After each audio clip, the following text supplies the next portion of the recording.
सबसे पहले आप सभी को मेरा प्यार भरा नमस्कार। मेरा नाम है सुमन और मैं हूं आपकी हिंदी और योगा टीचर और आपकी करियर सलाहकार। प्यारे बच्चों, मेरे पास लगातार फ़ोन कॉल आ रहे थे उन बच्चों के जो इस साल 2023 में उत्तराखंड की हेमवती नंदन बहुगुणा गढ़वाल यूनिवर्सिटी के लिए CUET एंट्रेंस एग्ज़ाम देने जा रहे हैं बी फार्मा के लिए। बच्चों के कुछ प्रश्न इस प्रकार के थे कि मैम ये बताइए कि जब हम सब्जेक्ट मैपिंग लिस्ट को देखेंगे तो हमने क्या चीज़ों का ध्यान रखना है डोमेन सब्जेक्ट भरते हुए।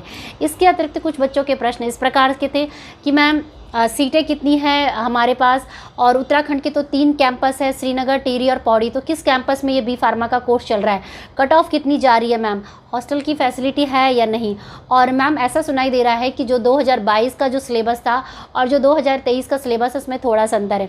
तो प्यारे बच्चों, आज का वीडियो होने वाला इसी के बारे में।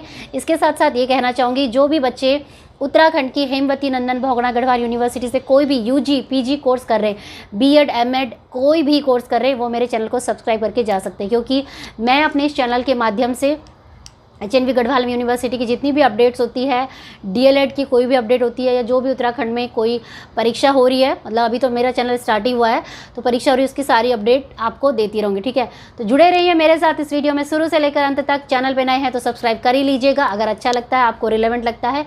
और स्टार्ट करते हैं अपना आज का video dedicated to B pharma के बच्चों को, और जानकारी मिलेगी उन बच्चों को भी जो डायरेक्ट लेटरल एंट्री के थ्रू इसमें एंट्री करना चाहते हैं, यानी कि डी फार्मा के भी अगर कोई बच्चे, उनका एडमिशन कैसे होगा इस कोर्स में। तो चलिए बच्चों, स्टार्ट करते हैं अपना आज का वीडियो। और अगर किसी को करियर हेल्प चाहिए जिसकी की फ़ीस है मात्र 99 रुपीज़, वो मुझे फ़ोन करके पर पैसे जमा करके फिर फ़ोन पे मेरे से बात कर सकते हैं और करियर हेल्प ले सकते हैं। ठीक है बच्चों, तो चलिए बच्चों स्टार्ट करते हैं अपना आज का वीडियो। तो प्यारे बच्चों, चलिए डिस्कस करते हैं 1 बाय 1 बी फार्मा के लिए क्या क्या आपको करना है। तो सबसे पहले तो बात मैं जो हमेशा अपने वीडियो में करती हूँ वो ये है कि जब भी आप कोई भी कोर्स UG और PG में भर रहे हैं, आपने देखना है अपना सब्जेक्ट मैपिंग लिस्ट। ठीक है, यानी कि आपके सब्जेक्ट से पहले मैप होने चाहिए आपका कोर्स। ठीक है, तो हम बात करेंगे बी फार्मा की, तो ये आपका 5th नंबर पे आ गया B pharma course, pharmaceutical science, और ये है आपके subject mapping list, physics, chemistry and mathematics और फिजिक्स, केमिस्ट्री एंड बायोलॉजी। तो ये आपके सब्जेक्ट हैं जो कि आपने डोमेन सब्जेक्ट में निश्चित रूप से भरे होंगे, जिन्होंने नहीं भरे वो भर लीजिएगा। अब बात करते हैं यहाँ पे उन्होंने क्या लिखा है जिसके अकॉर्डिंग कि आपका एडमिशन होगा। सबसे पहले हम बात करेंगे डायरेक्ट एंट्री की।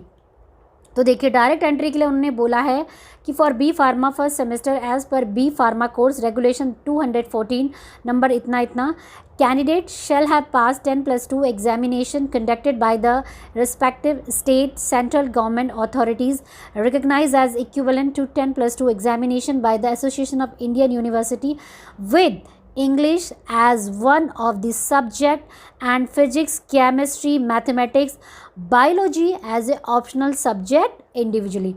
तो इस पे हमें ध्यान देना है बच्चों। जो बात उन्होंने यहाँ पे बोला है कि इंग्लिश एक सब्जेक्ट आपके पास निश्चित रूप से होना चाहिए। जो बच्चे डाउट करते कि मैम हम हिंदी में देंगे पेपर या इसमें, भैया आप पेपर चाहे किसी भी भाषा में दो, लेकिन इंग्लिश में आपका as one of the subject होना चाहिए अगर आपने बी फार्मा में एडमिशन लेना है। इसके अतिरिक्त फिजिक्स, केमिस्ट्री, मैथमेटिक्स आपके पास होंगे, वो अच्छी बात है, लेकिन बायोलॉजी आपके पास एज ए इंडिविजुअली सब्जेक्ट होना चाहिए बी फार्मा करने के लिए एज ए कंपलसरी। यहाँ पे मैं बताना चाहती हूँ कि जो भी बच्चे उत्तराखंड की हेमवती नंदन बहुगुणा गढ़वाल यूनिवर्सिटी को फॉलो कर रहे हैं वो मेरे चैनल को सब्सक्राइब कर सकते हैं। और सबसे महत्वपूर्ण गलती जो 2022 के बच्चों ने UG कोर्स के फॉर्म को फिल करते समय और एडमिशन लेते हुए किया था वो ये था। देखिए, उन्होंने क्या किया कि मान लीजिए फिजिक्स, केमिस्ट्री एंड मैथमेटिक्स और बायोलॉजी, ये चारों ऑप्शन दिया, ठीक है, डोमेन सब्जेक्ट में। तो बच्चों ने क्या किया कि भाई मान लीजिए कि किसी बच्चे को BSc में एडमिशन लेना है तो उन्होंने फिजिक्स का पेपर दिया और मैथ्स का दिया और केमिस्ट्री का छोड़ दिया। लेकिन हुआ क्या, जब मेरिट लिस्ट बनी तो मेरिट लिस्ट में जितने भी सब्जेक्ट के तो टोटल था वो उनसे कैलकुलेट हुआ, मतलब फिजिक्स के मार्क्स भी ऐड हुए, केमिस्ट्री के भी मार्क्स ऐड हुए और मैथ्स के भी। लेकिन जिस बच्चे ने केमिस्ट्री का पेपर छोड़ दिया, मैथ्स ही और फिजिक्स का अटैम्प्ट करके आया, उसका एडमिशन नहीं हुआ। ठीक है, तो ये आपने ध्यान रखना है कि आपने पूरे पेपर अटैम्प्ट करने हैं, जो डोमेन दिए हैं उसको पूरा से आपने अटैम्प्ट करके आना है। ठीक है, आगे बढ़ते हैं बच्चों। और क्या लिखा हुआ है इसमें, student possessing 10+2 qualification from non formal. हाँ, ये थोड़ा इंपॉर्टेंट पॉइंट है क्योंकि NOS बोर्ड से करते हैं जो बच्चे, नेशनल ओपन बोर्ड से, उनका क्वेश्चन आता है कि मैम हमारा एडमिशन हो सकता है या नहीं। तो इसमें लिखा है however the student possessing 10+2 qualification from non-formal and non-class from non-classroom based schooling such as National Institute of Open Schooling, Open school system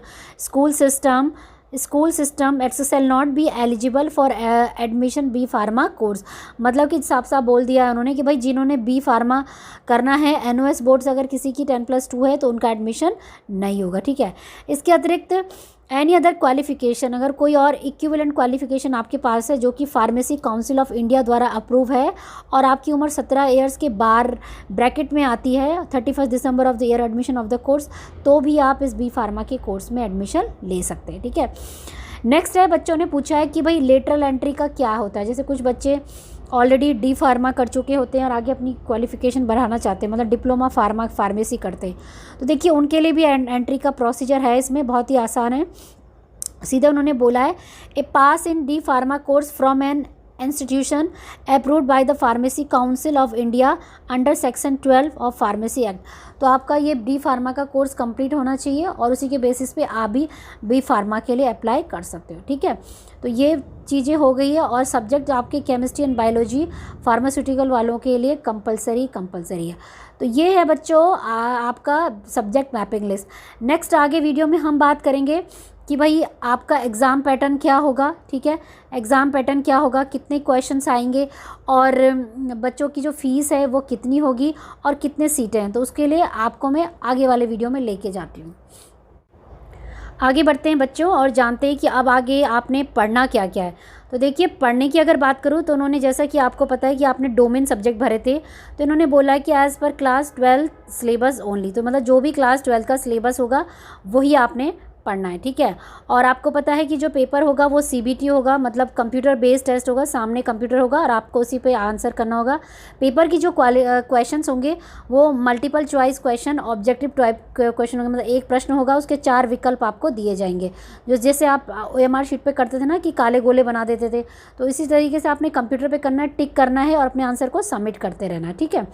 next है आपका कि आपने जब फॉर्म भरा था तो आपने 2-3 चीज़ें और भरी थी, जैसे कि आपका लैंग्वेज भरा था, तो लैंग्वेज आपने लैंग्वेज 1 और लैंग्वेज 2 भरी थी, और आपके डोमेन, तो डोमेन में तो आपको पता चल गया है कि सिलेबस से आपका आएगा 12th का। लैंग्वेज का जो है उसका भी सिलेबस है वो। सो लैंग्वेज की अगर मैं बात करूँ बच्चों, तो लैंग्वेज का सिलेबस आप देख सकते हैं, यहाँ पर लिखा हुआ है इन्होंने। डिफरेंट टाइप ऑफ पैसेजेस आएंगे, factuals, literary and narrative, literary aptitude and vocabulary. तो आप ये समझ लीजिए कि आपके पास कुछ इस तरीका पेपर आएगा, जैसे सिनोनिम्स आएंगे, एंटोनिम्स आ जाएंगे, रीअरेंज और रीस्ट्रक्चर और सेंटेंस आ जाएंगे, वोकेबलरी बिल्डिंग से आ जाएंगे और कुछ अनसीन पैसेजेस आएंगे, ठीक है। तो ये आपका एग्ज़ाम पैटर्न होगा आपके इंग्लिश के लिए, ठीक है। और अब बात करेंगे इसमें हम कि आपके जो सब मार्किंग होगी वो कितने नंबर के कितने क्वेश्चन आएगा, पार्ट A कितना आएगा और पार्ट B कितना आएगा। तो नाउ बच्चों ये है वो पोर्शन जिसमें कि आपको समझ में आ जाएगा कि कितने क्वेश्चंस आपने कौन से पोर्शन से अटैम्प्ट करने हैं। देखिए जैसा कि आप लोगों को पता है लैंग्वेज 1 और लैंग्वेज B है, तो उसमें लिखा है 40 questions to be attempted out of 50 in each language. तो जो भी लैंग्वेज आपने चूज़ किए होगी, लैंग्वेज 1 मान लीजिए इंग्लिश और हिंदी, तो 40 क्वेश्चन आएंगे 50 में से, 50 क्वेश्चन में से, ठीक है। तो 40 क्वेश्चन आप लोगों ने अटैम्प्ट करने हैं। सेम आता है डोमेन सब्जेक्ट, तो डोमेन सब्जेक्ट 35 क्वेश्चन अटैम्प्ट करने हैं 40 में से और 45 क्वेश्चन अटैम्प्ट करने हैं 50 में से। और बाकी ये तो जनरल टेस्ट वालों का है, तो जनरल टेस्ट वालों को मैं अलग से सेपरेट वीडियो बना दूंगी। तो ये आपने ध्यान में रखना है पेपर को अटैम्प्ट करते समय। तो कहने का मतलब ये है कि कुल मिला के बच्चों के पास चॉइस होगी कि आउट ऑफ 50 क्वेश्चन और आउट ऑफ 40 क्वेश्चन वो अपने जो बेस्ट जो उन्हें आते उन्हें चूज़ कर सकते हैं और इस एग्ज़ाम में क्वालिफाई बेटर वे में कर सकते हैं, ठीक है। तो ये था बी फार्मा की अंडरस्टैंडिंग। अब बात करते हैं फीस स्ट्रक्चर के बारे में और सीटें कितनी हैं।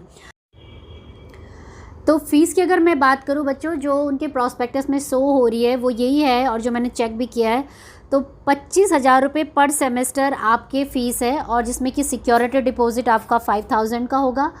5,000 जो है वो आपको रिटर्न हो जाएंगे जब आपका कोर्स कंप्लीट हो जाएगा, ठीक है। तो पर सेमेस्टर आप लगा लीजिए आपका कितना खर्चा आ जाएगा पूरा जितना भी आपका कोर्स है। और सीट की अगर मैं बात करूँ तो सीट की ये है कि इनके जैसा कि आपको पता है कि 3 कैंपस है, पौड़ी और टिहरी और श्रीनगर। तो पौड़ी और टिहरी में तो कोई भी ये बी फार्मा का कोई भी कोर्सेज नहीं चल रहा है। केवल जो इनकी सीटें हैं वो है 60 सीटें जो कि है श्रीनगर कैंपस में। इसके साथ साथ एम फार्मा का भी कोर्स है, उसकी सीटें भी हैं 15 सीटें हैं, लेकिन फ़िलहाल हम बी फार्मा की बात करें तो केवल 60 सीटें यहाँ पे। तो आप देख सकते हैं कि कंपटीशन कितना टफ होगा। और लेकिन फिर भी यूनिवर्सिटी ने बोला है कि हम मैक्सिमम टू मैक्सिमम जो है वो एडमिशन करेंगे, ठीक है। और हॉस्टल जो है वो गर्ल्स के लिए बॉयज़ के लिए दोनों के लिए अवेलेबल है, काफ़ी सीट्स वैकेंट्स रहती है, काफ़ी सीट्स इसमें हैं, ठीक है। तो बच्चों ये था वीडियो। तो प्यारे बच्चों ये था पूरा बी फार्मा के बच्चों के लिए डिटेल वीडियो। उम्मीद करती हूँ ये वीडियो आपके लिए बहुत ही हेल्पफुल रहा होगा और इस वीडियो के माध्यम से कहीं ना कहीं आपकी एक छोटी सी हेल्प ज़रूर हुई होगी। अगर हुई है तो चैनल को लाइक शेयर सब्सक्राइब ज़रूर करके जाइएगा। टेलीग्राम चैनल को भी फॉलो कर लीजिए और इंस्टा पे भी फॉलो कर लीजिए। यूट्यूब पे तो डेफिनेटली आप सब्सक्राइब करिए क्योंकि और लाइक देते रहिए, क्योंकि जब आप मेरे वीडियो को लाइक देते हैं और शेयर करते हैं और सब्सक्राइब करते हैं तो यूट्यूब इस वीडियो को रैंक करता है और भी बच्चों तक जो बी फार्मा करना चाहते हैं HNV गढ़वाल यूनिवर्सिटी के लिए CUT दे रहे हैं उन तक ये पहुंचता है और उनको आपकी तरह हेल्प मिलती है। तो कदम बढ़ाते जाइए मदद की ओर, ठीक है। तो लाइक शेयर सब्सक्राइब करिए और किसी को कोई डायरेक्ट हेल्प चाहिए तो फ़ोन करके पूछ लीजिए, जिसकी कि पेड फीस है 99 रुपीज़। बाकी वीडियो को देखने के लिए बहुत बहुत धन्यवाद। जय हिंद, जय भारत, सत्यमेव जयते।